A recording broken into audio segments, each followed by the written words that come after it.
Hi Kannada Veda YouTube ಚಾನಲ್ಗೆಲ್ಲ ವಿದ್ಯಾರ್ಥಿನಿಯರಿಗೆ ಅಭ್ಯರ್ಥಿಗಳಿಗೆ ಸ್ವಾಗತನ ಕೂಡ ತಿಳಿಸ್ತಾ ಪ್ರಮುಖವಾಗಿ ಕರ್ನಾಟಕ ರಾಜ್ಯ ಆಗಿರ್ಬೋದು ಭಾರತ ದೇಶಾದ್ಯಂತ ಆಗಿರ್ಬೋದು ಒಂದು ಸೆಂಟ್ರಲ್ ಟೀಚರ್ ಎಲಿಜಿಬಿಲಿಟಿ ಟೆಸ್ಟ್ ಒಂದು ಎಕ್ಸಾಮ್ ಕಂಪ್ಲೀಟ್ ಆಗಿರುವಂಥದ್ದಾಗಿರುತ್ತೆ. ಎರಡು ಮಾದರಿಯಲ್ಲಿ ಅಂದರೆ ಎರಡು ರೀತಿಯಲ್ಲಿ ಒಂದು ಪರೀಕ್ಷೆಗಳು ನಡೆದಿರುವಂಥದ್ದಾಗಿರುತ್ತೆ ಎರಡು ಸಂದರ್ಭಗಳಲ್ಲಿ ಪ್ರಮುಖವಾಗಿ. ಸೊ ಒಂದು ಫೆಬ್ರವರಿ ತಿಂಗಳ 7 ಮತ್ತು 8ನೇ ತಾರೀಕಿನಂದು ಪರೀಕ್ಷೆಗಳಾಯಿತು ಅಂತ ಹೇಳ್ಬೋದು. ನಂತರದಲ್ಲಿ ಮಾರ್ಚ್ ತಿಂಗಳ 1ನೇ ತಾರೀಕಿನಂದು ಕೂಡ ಒಂದು ಪರೀಕ್ಷೆಗಳು ನಡೆದಿದೆ ಅಂತ ಹೇಳ್ಬೋದಾಗಿದ್ದು, ಇದೀಗೆಲ್ಲ ಅಭ್ಯರ್ಥಿಗಳು ಕೂಡ ರಿಸಲ್ಟ್ ಯಾವಾಗ ಪ್ರಕಟ ಆಗುತ್ತೆ ಅಂತಕ್ಕಂಥ ಒಂದು ವೈಟನ್ನು ಮಾಡ್ತಿರುವಂಥದ್ದಾಗಿರುತ್ತೆ. ಸೊ ಪ್ರಮುಖವಾಗಿ ಅಭ್ಯರ್ಥಿಗಳಿಗೆ ರಿಸಲ್ಟ್ ಡೇಟನ್ನು ಯಾವುದೇ ರೀತಿಯಾಗಿ ಇದಕ್ಕೆ ಕಡೆಯಿಂದ ಅಧಿಕೃತವಾಗಿ CBSE ಕಡೆಯಿಂದ ಫೈನಲ್ ಆಗಿ ಒಂದು ಅನೌನ್ಸ್ಮೆಂಟನ್ನು ಕೊಡದಿರೋದ್ರಿಂದ ರಿಸಲ್ಟ್ಗೆ ಯಾಕೆ ಇಷ್ಟು ತಡ ಮಾಡ್ತಿದ್ದಾರೆ, ಏನಾಗ್ತಾ ಇದೆ ಅಂತಕ್ಕಂಥ ಗೊಂದಲ ಪ್ರಶ್ನೆ ಇರ್ಬೋದಾಗಿರುತ್ತೆ. ಯಾವ ಕಾರಣಗಳಿಂದ ತಡೆ ಆಗಿದೆ ಅಂತ ಅಂದ್ಬಿಟ್ಟು ಕೂಡ. ಸೊ ಕಂಪ್ಲೀಟ್ ಮಾಹಿತಿ ವಿಡಿಯೋದಲ್ಲಿ ಪಡ್ಕೊಂಡು ಬರ್ತೀರಾ. ಲೇಟೆಸ್ಟ್ ಅಪ್ಡೇಟ್ಸ್ ಇನ್ಫಾರ್ಮೇಷನನ್ನು ರಿಸಲ್ಟ್ ಯಾವಾಗ ಪ್ರಕಟ ಆಗುತ್ತೆ, ಫಿಕ್ಸ್ಡ್ ಡೇಟ್ ಹೇಳಿ ಹೇಗೆ ಅಂತೆಲ್ಲ ಒಂದು ಪ್ರಶ್ನೆಗಳಿತ್ತು. ಸೊ ಕಂಪ್ಲೀಟ್ ಮಾಹಿತಿ ಪಡ್ಕೊಳ್ಳೋದಕ್ಕಾಗಿ ಕನ್ನಡದ ಯೂಟ್ಯೂಬ್ ಚಾನಲ್ಗೆ ಇನ್ನೂ ಸಬ್ಸ್ಕ್ರೈಬ್ ಆಗಿಲ್ಲ, ಹೊಸದಾಗಿ ವಿಡಿಯೋ ನೋಡ್ತಿದ್ದೀವಿ ಅಂತಕ್ಕಂಥವ್ರು ಸಬ್ಸ್ಕ್ರೈಬ್ ಆಗ್ಬೋದು, ಬೆಲ್ ಐಕಾನ್ ಕೂಡ ಕ್ಲಿಕ್ ಮಾಡ್ಬೋದು ಅಂತ ಹೇಳ್ತಾ ಸೊ ಒಂದೊಂದಾಗಿ ಮಾಹಿತಿಯನ್ನು ತಿಳ್ಕೊಂಡು ಬರೋಣ ಇಲ್ಲಿ ಪ್ರಮುಖವಾಗಿ. ಸೊ ಮೊದಲದಾಗಿ ಒಂದು ಸೆಂಟ್ರಲ್ ಟೀಚರ್ ಎಲಿಜಿಬಿಲಿಟಿ ಟೆಸ್ಟ್ ಅಂತಕ್ಕಂಥ ಒಂದು ಎಕ್ಸಾಮ್ ಏನಿತ್ತಲ್ಲ, ಸೊ ಫೆಬ್ರವರಿ 7 ಮತ್ತು 8ನೇ ತಾರೀಕಿನಂದು CBSE ಕಡೆಯಿಂದ ನಿಗದಿ ಕೂಡ ಮಾಡಿದ್ರು ಅಂತ ಹೇಳ್ಬೋದು. ನಂತರದಲ್ಲಿ ಒಂದು ಪರೀಕ್ಷಾ ಫೆಬ್ರವರಿ 7ನೇ ತಾರೀಕಿನಂದು ನಡೆದಂಥ ಒಂದು ಪರೀಕ್ಷೆಯಲ್ಲಿ ಒಂದು ಎಕ್ಸಾಮ್ ಸೆಂಟರ್ನಲ್ಲಿ ಪ್ರಮುಖವಾಗಿ ಒಂದು 2 ಎಕ್ಸಾಮ್ ಸೆಂಟರ್ಗಳಲ್ಲಿ ಒಂದು ಪರೀಕ್ಷಾ ಕೇಂದ್ರದಲ್ಲಿ ಬಿಹಾರದ ಒಂದು ಕೆಲವು ಕೇಂದ್ರಗಳಲ್ಲಿ ಮಾರ್ಚ್ 1ನೇ ತಾರೀಕಿಗೆ ಒಂದು ಪರೀಕ್ಷೆನ ಒಂದು ಮಾಡಿದ್ರು ಅಂತ ಹೇಳ್ಬೋದಾಗಿರುವಂಥದ್ದು. ಅಂದರೆ ಆ ಒಂದು ಸಂದರ್ಭದಲ್ಲಿ ಒಂದು ಆಡಳಿತಾತ್ಮಕ ಕಾರಣ ಆಗಿರ್ಬೋದು, ಬೇರೆ ಒಂದು ರೀಸನ್ಸ್ಗಳಿಂದ ಪರೀಕ್ಷೆ ನಡೆಸಲಿಕ್ಕೆ ಆಗಿಲ್ಲ ಫೆಬ್ರವರಿ 7ನೇ ತಾರೀಕಿನಂದು. ಸೊ ಆ ಒಂದು ಪರೀಕ್ಷೆಯನ್ನು ಮುಂದೂಡಿಕೆಯನ್ನು ಕೂಡ ಮಾಡೋದ್ರ ಮುಖಾಂತರದಲ್ಲಿ ಆ ಒಂದು ವಿದ್ಯಾರ್ಥಿಗಳಿಗೆ ಒಂದು ಅಭ್ಯರ್ಥಿಗಳಿಗೆ ಮಾರ್ಚ್ ತಿಂಗಳ 1ನೇ ತಾರೀಕು 2026ರಂದು ಮರು ಪರೀಕ್ಷೆಯನ್ನು ನಡೆಸೋದಕ್ಕೆ ಸಂಬಂಧಪಟ್ಟಂತೆ ಇಲಾಖೆ ಕಡೆಯಿಂದ ಅಧಿಕೃತ ಮಾಹಿತಿಯನ್ನು ಕೂಡ ಕೊಟ್ಟಿದ್ರು. ನಾವು ಕೂಡ ನಿಮಗೆ ಮಾಹಿತಿಯನ್ನು ತಿಳಿಸಿದ್ವಿ.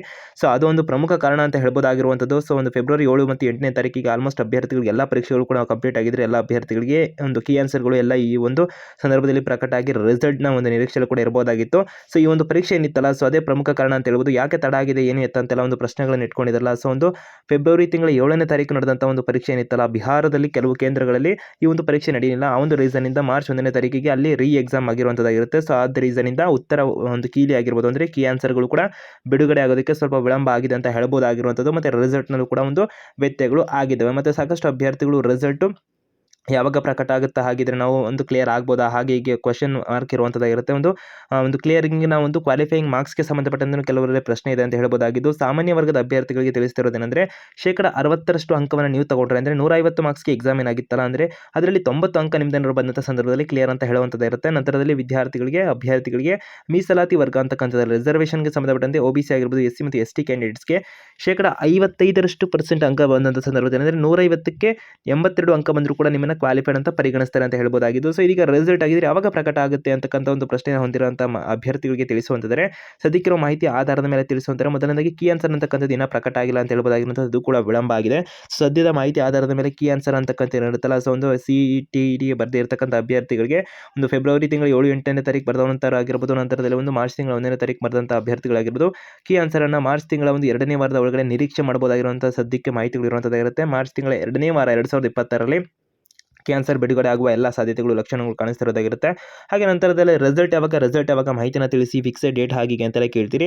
ಸದ್ಯದ ಮಾಹಿತಿ ಯಾವುದೋ ಅಂದಾಜಿನ ಆಧಾರದ ಮೇಲೆ ತಿಳಿಸುವಂತಿದ್ದಾರೆ. ಮಾರ್ಚ್ ತಿಂಗಳ 25ನೇ ತಾರೀಕಿನ ನಂತರ ಅಥವಾ ಏಪ್ರಿಲ್ ತಿಂಗಳ ಮೊದಲ ವಾರದಲ್ಲಿ, ಅಂದರೆ ಮಾರ್ಚ್ನ ಕೊನೆಯ ವಾರದಿಂದ ಏಪ್ರಿಲ್ ತಿಂಗಳ ಮೊದಲ ವಾರದಲ್ಲಿ ನಿರೀಕ್ಷೆ ಮಾಡಬಹುದಾಗಿರುತ್ತೆ. CTT ಒಂದು ರಿಸಲ್ಟ್ ಅಂತಕ್ಕಂಥದ್ದು ಪ್ರಕಟ ಆಗುವ ಎಲ್ಲ ಸಾಧ್ಯತೆಗಳು ಸದ್ಯಕ್ಕೆ ಕಂಡು ಬರ್ತಿರುವಂಥದ್ದಾಗಿರುತ್ತೆ. ಹೆಚ್ಚುವರಿ ಅಪ್ಡೇಟ್ಸ್ ಇನ್ಫಾರ್ಮೇಷನ್ ಎಲ್ಲ ಬಂದಂಥ ಸಂದರ್ಭದಲ್ಲಿ ಕನ್ನಡ ಯೂಟ್ಯೂಬ್ ಚಾನಲ್ ನಿಮಗೆ ಮಾಹಿತಿನ ಕೊಡ್ತೇವೆ. ಅದಕ್ಕೆ ಚಾನಲ್ಗೆ ಸಬ್ಸ್ಕ್ರೈಬ್ ಆಗ್ಬೋದು, ಬೆಲ್ ಐಕಾನ್ ಕ್ಲಿಕ್ ಮಾಡ್ಬೋದು.